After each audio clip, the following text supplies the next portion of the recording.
Jésus des chapitre 21, à partir de verset 20, le premier verset. Je vais dire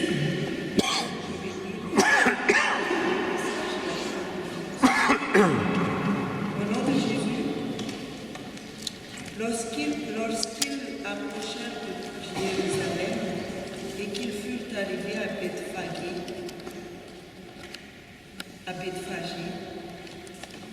vers le mont des Oliviers, Jésus envoya deux disciples en leur disant: allez au village qui est devant vous, vous y trouverez tout de suite une ânesse attachée et un amant avec elle.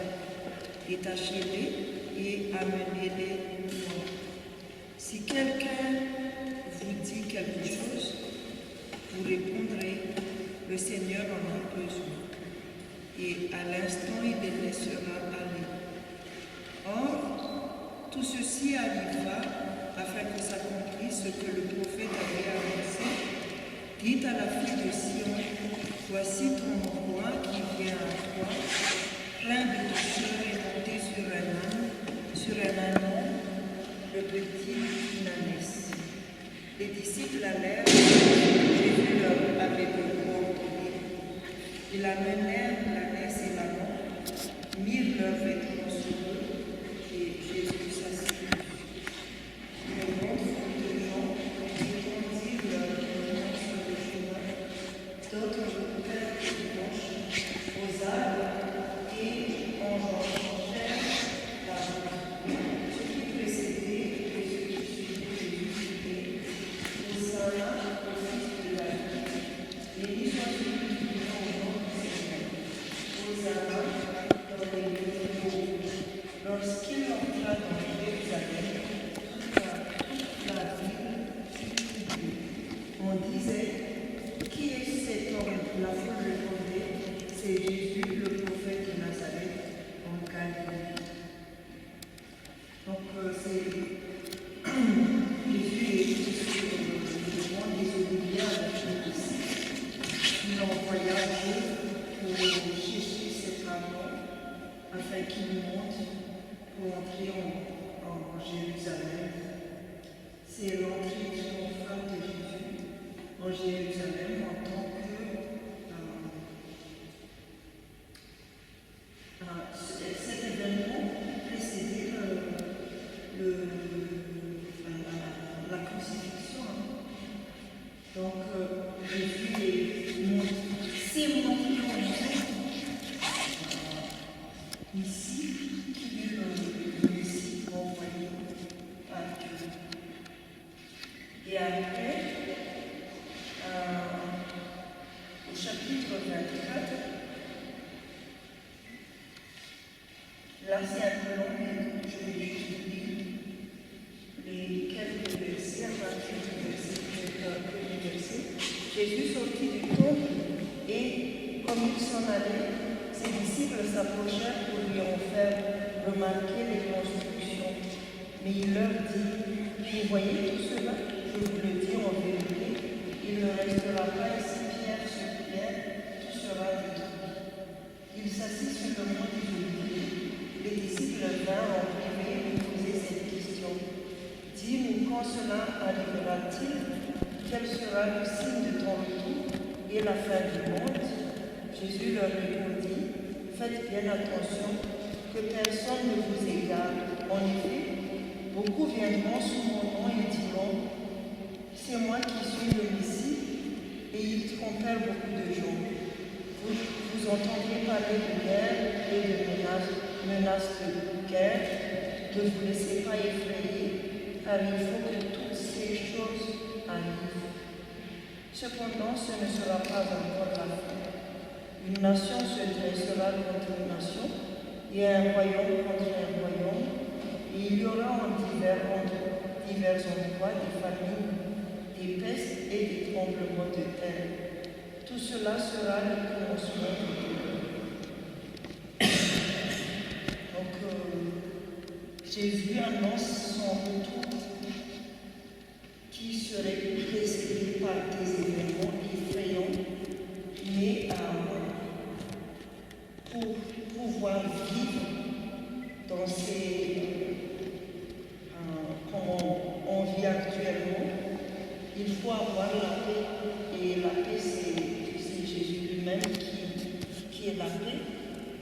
c'est Dieu qui donne la paix. Donc, pour nous, c'est avoir Jésus dans notre cœur qui nous aide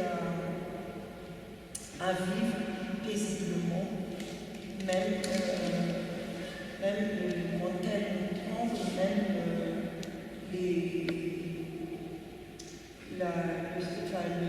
le soleil, la lune tomberont, elles nous seront dans la joie, dans l'attente de Jésus.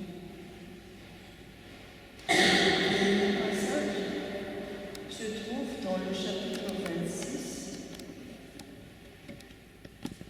Et ça, c'est après quand il a célébré la scène, la dernière scène, enfin, il a institué la scène et après, après avoir chanté les chants, il se rendit au monde des Oliviers. Pourquoi alors le monde des Oliviers est un lieu important pour nous actuellement? Il y a d'abord le fait qu'il a pu faire envoyer 2 disciples pour chercher l'âne. Après, il met en garde ses disciples avec les faux messies. Et la dernière chose, c'est après la Sainte Seine, après l'institution de la Sainte Seine. Donc le mont des Oliviers est un endroit important pour nous parce que sur le mont des Oliviers, Jésus nous attire notre attention sur ce qui va se passer après ce passage en ce lieu, c'est-à-dire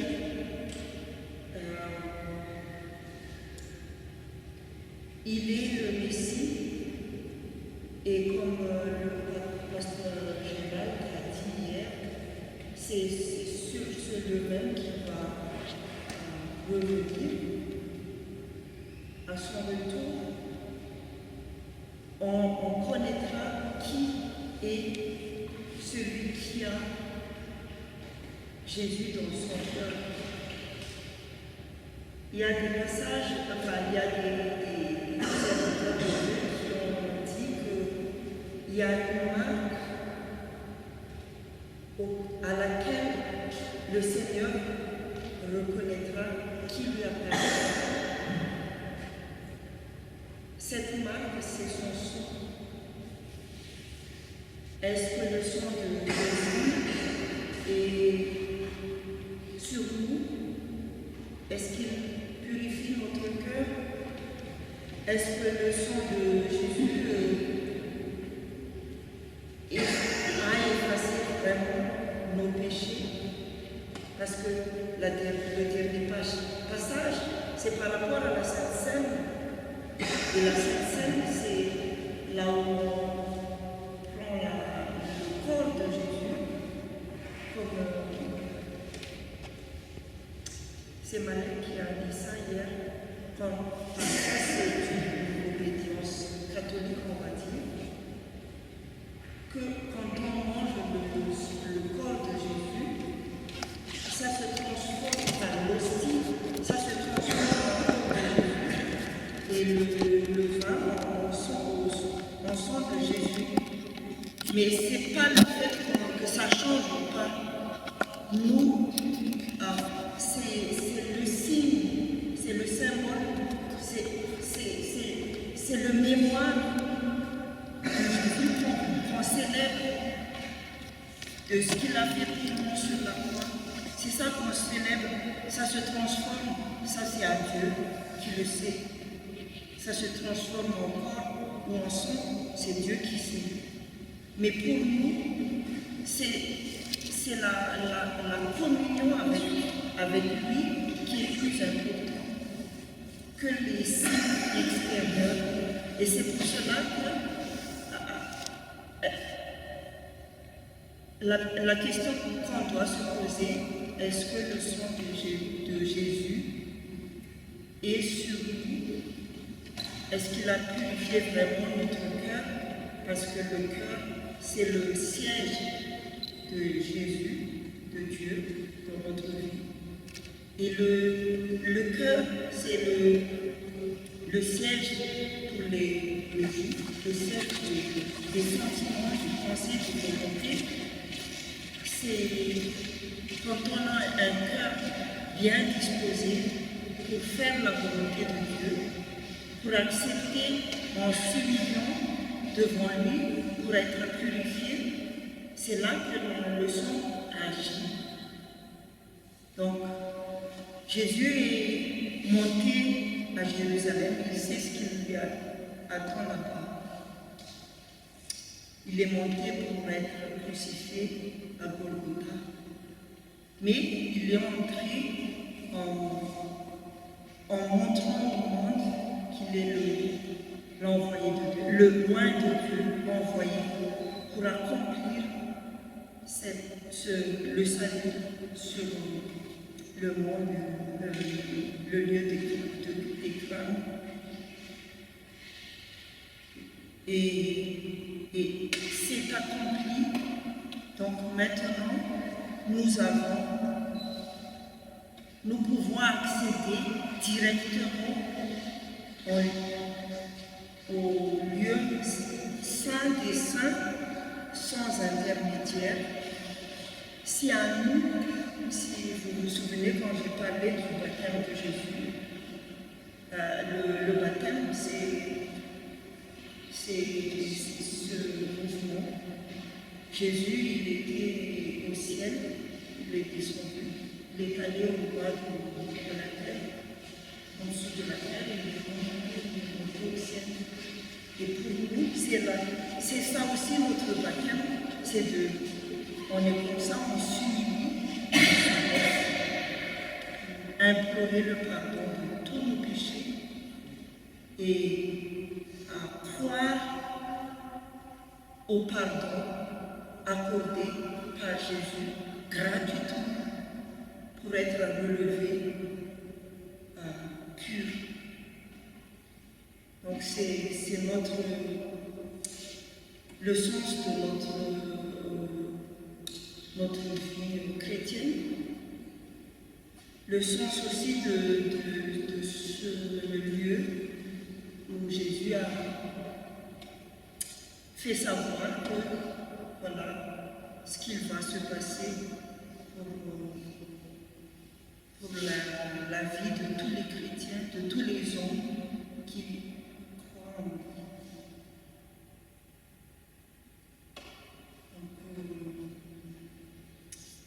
Voilà ce que je peux dire à propos de ce lieu. Est-ce que, avant de terminer par oui, un cantique.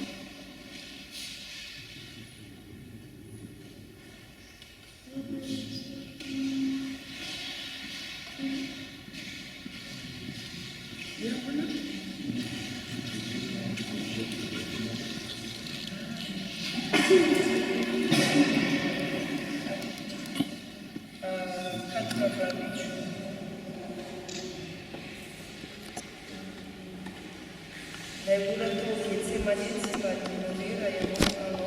C'est le 815 parce que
Merci de nous pardonner encore de tous nos péchés, de purifier nos cœurs, nos pensées, Seigneur, pour que tu puisses régner dans notre vie. En attendant, dans la paix, Seigneur, ton retour. Nous remettons entre tes mains notre journée. Nous te prions, Seigneur, de révéler encore ta volonté dans tous les endroits que nous allons découvrir aujourd'hui. Protège-nous de tout mal et de toute tentation. Garde-nous, Seigneur, tout au long de nos trajets et sois avec nous pour que nos joies soient parfaites. Et nous terminons nos prières avec celle que tu nous as enseignée. Notre Père qui es aux cieux, que ton nom soit sanctifié, que ton règne vienne, que ta volonté soit faite sur la terre comme au ciel. Donne-nous aujourd'hui notre pain de ce jour. Pardonne-nous nos offenses, comme tu pardonnes aussi à ceux qui nous ont offensés. Ne nous mets pas à la tentation, mais délivre-nous du mal. Car c'est à toi que appartient le règne, la puissance et la gloire, pour les siècles des siècles. Amen.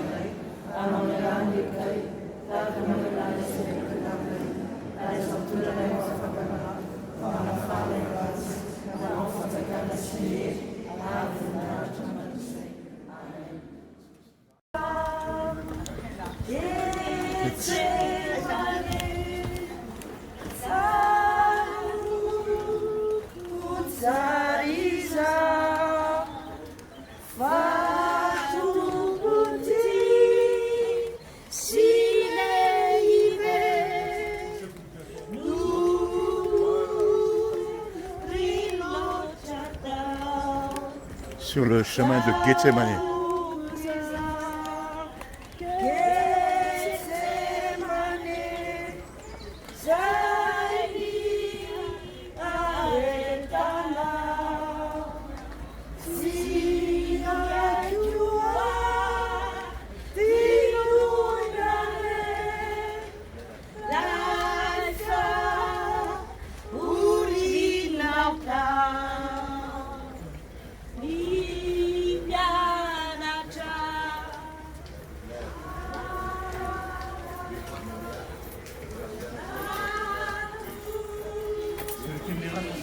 Mais il faut chanter en même temps, on chante. Allez-y, chante. Allez-y.